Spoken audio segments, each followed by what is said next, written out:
कारंजा ग्रामीण पोलीसची मोठी कारवाई, अवैध दारूसह 1,60,000चा मुद्देमाल जप्त।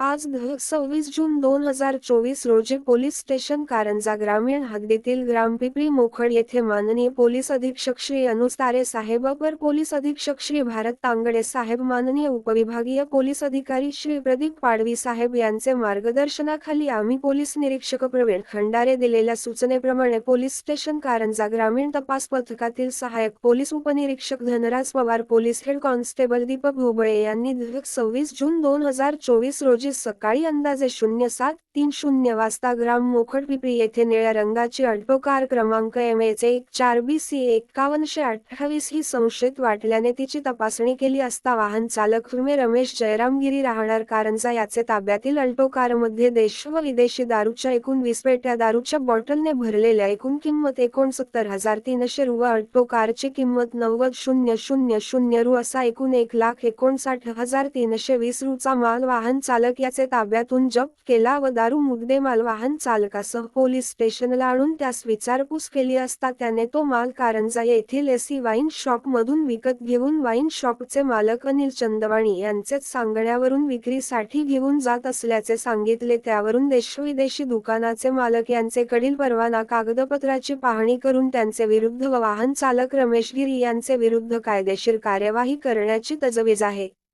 कारंजा अस्मिता न्यूज करिता महेंद्र गुप्ता।